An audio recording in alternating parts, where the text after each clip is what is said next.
ಪ್ರೀತಿ ನಶೆ. ಪ್ರೀತಿ ಎಂದರೆ ಮಾತಿಲ್ಲದೆ ಮನಸ್ಸನ್ನ ಓದೋ ಸಾಮರ್ಥ್ಯ. ಕೋಪ ಬಂದರೂ ಕೈ ಬಿಡದ ನಿಷ್ಠೆ, ಅಂತರ ಬಂದರೂ ತುಂಡಾಗದ ಬಾಂಧವ್ಯ.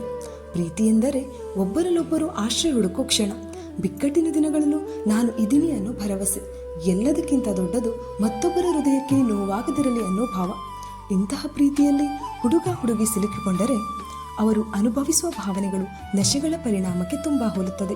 ಇದಕ್ಕೆ ಕಾರಣ ಮೆದುಳಿನಲ್ಲಿ ಹೊರಹೊಮ್ಮುವ ರಾಸಾಯನಿಕಗಳು. 1. ಮೆದುಳಿನಲ್ಲಿ ಪ್ರೇಮ ಡ್ರಗ್ಸ್ನಂತೆ ಕಾರ್ಯನಿರ್ವಹಿಸುತ್ತದೆ. ಡೋಪಮೈನ್ ನಶೆಯ ಮುಖ್ಯ ಕಾರಣ. ಪ್ರೀತಿಯಾಗುತ್ತಿರುವಾಗ ಡೋಪಮೈನ್ ಮೆದುಳಿನಲ್ಲಿ ಗರಿಷ್ಠ ಮಟ್ಟದಲ್ಲಿ ಸ್ರವಿಸುತ್ತದೆ.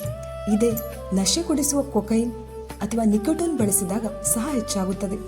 ಅದು ಉಂಟು ಮಾಡುವ ಪರಿಣಾಮಗಳು ಎಂದರೆ ಉತ್ಸಾಹ, ಶಕ್ತಿ ಹೆಚ್ಚಳ, ಎದುರಾಳಿ ವ್ಯಕ್ತಿಯನ್ನ ಪರಿಪೂರ್ಣ ಅಂತ ಕಾಣೋದು, ಅವರ ಬಗ್ಗೆ ಹೆಚ್ಚು ಯೋಚಿಸೋದು. ಇದೇ ಕಾರಣಕ್ಕೆ ಪ್ರೀತಿಯಲ್ಲಿ ಇರುವವರು ಈತನಿಲ್ಲದೆ ಬದುಕಲು ಆಗೋದೇ ಇಲ್ಲ ಅನ್ನುವಂತಹ ಭಾವನೆಗೆ ಬರುವುದು. 2. ಆಕ್ಸಿಟೋಸಿನ್ ಬಂಧನ ಹಾರ್ಮೋನ್. ಇದನ್ನ ಲವ್ ಹಾರ್ಮೋನ್ ಅಂತಲೇ ಕರೆಯುತ್ತಾರೆ. ಆಲಿಂಗನ, ಪ್ರೀತಿಸುವವರ ಸನಿಹ, ಕೈ ಹಿಡಿಯುವುದು, ಸ್ಪರ್ಶ ಈ ಸಂದರ್ಭಗಳಲ್ಲಿ ಹೆಚ್ಚುತ್ತದೆ. ಇದು ಮನುಷ್ಯನಲ್ಲಿ ಭದ್ರತೆ ಮತ್ತು ನಂಬಿಕೆ, ಆತ್ಮೀಯತೆಯನ್ನು ಉಂಟು ಮಾಡುತ್ತದೆ. ಅದಕ್ಕಾಗಿಯೇ ಪ್ರೀತಿಯಲ್ಲಿ ಅತಿ ಬಲವಾದ ಎಮೋಷನಲ್ ಅಟ್ಯಾಚ್ಮೆಂಟ್ ಉಂಟಾಗುತ್ತದೆ. 3. ಸೆರೆಟೋನಿನ್. ಈ ಹಾರ್ಮೋನ್ ಹುಚ್ಚು ಯೋಚನೆಗಳಿಗೆ ಕಾರಣ. ಪ್ರೀತಿಯ ಆರಂಭದಲ್ಲಿ ಸೆರೆಟೋನಿನ್ ಕಡಿಮೆಯಾಗುತ್ತದೆ. ಹೌದು, ಕಡಿಮೆ. ಸೆರೆಟೋನಿನ್ ಸ್ಟೇಬಲ್ ಆಗಿದ್ದಾಗ ಮನಸ್ಸು ಶಾಂತವಾಗಿರುತ್ತದೆ. ಪ್ರೀತಿಯಲ್ಲಿದ್ದಾಗ ಇದು OCD ಅಂದರೆ ಒಬ್ಸೆಸಿವ್ ಕಂಪಲ್ಸಿವ್ ಡಿಸಾರ್ಡರ್. ಇದನ್ನ ಕನ್ನಡದಲ್ಲಿ ಗೀಳು ಮನೋರೋಗ ಅಂತ ಕರೀತಾರೆ. ಇದರಿಂದ ಅನಿಯಂತ್ರಿತ ಮತ್ತು ಪುನರಾವರ್ತಿತ ಆಲೋಚನೆಗಳು, ಅಂದರೆ ಮನಸ್ಸಿನಲ್ಲಿ ಬರುವ ಪದೇ ಪದೇ ಬರುವ ಅನಗತ್ಯ ಆಲೋಚನೆಗಳು. ಆದುದರಿಂದ ಒಬ್ಬ ವ್ಯಕ್ತಿಯ ಬಗ್ಗೆ ಮತ್ತೆ ಮತ್ತೆ ಯೋಚಿಸೋದು, ಫೋನ್ ಕಾದು ನೋಡುವುದು, ಸ್ಮಾಲ್ ರಿಯಾಕ್ಷನ್ ಓವರ್ ಥಿಂಕ್ ಮಾಡುವುದು. 4. ನೊರೆಫಿನೆಫ್ರಿನ್ ಹಾರ್ಮೋನ್. ನಮ್ಮ ಮೆದುಳು ಮತ್ತು ದೇಹದಲ್ಲಿ ಹೊರಹೊಮ್ಮುವ ಅಲರ್ಟ್ನೆಸ್, ಫೋಕಸ್, ಸ್ಟ್ರೆಸ್ ರೆಸ್ಪಾನ್ಸ್ ಮಾಡುವಂಥ ಹಾರ್ಮೋನ್. ಇದನ್ನು ಫೈಟ್ ಅಥವಾ ಫ್ಲೈಟ್ ಹಾರ್ಮೋನ್ ಅಂತ ಕೂಡ ಕರೀತಾರೆ.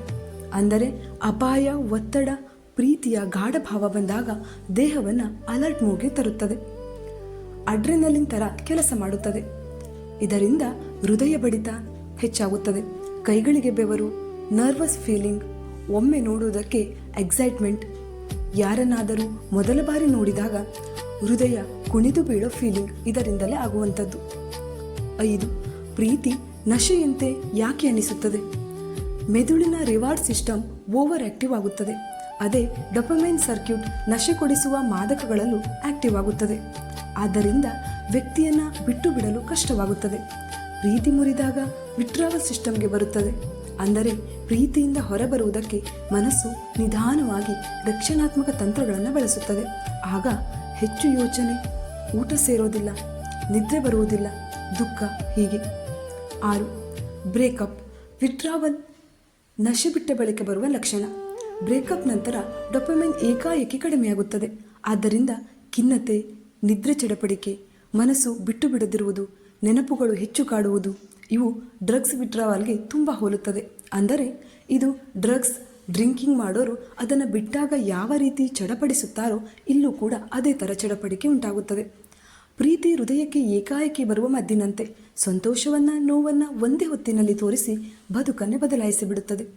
ಪ್ರೀತಿ ಎನ್ನುವುದು ಕೇವಲ ಭಾವನೆಯಲ್ಲ, ಮೆದುಳಿನಲ್ಲಿ ನಶೆಯಂತೆ ಕೆಲಸ ಮಾಡುವ ರಾಸಾಯನಿಕ ಬದಲಾವಣೆ.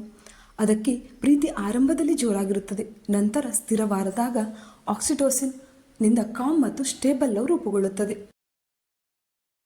ಮತ್ತೊಬ್ಬರ ನಗು ನನ್ನ ಶಾಂತಿ, ಅವರ ದುಃಖ ನನ್ನ ನೋವಾಗಿ ಬೆರೆತು ಮನಸ್ಸನ್ನೇ ಬೆಸೆಯುವ ಮೌನದ ಜರಿ ಈ ಪ್ರೀತಿ.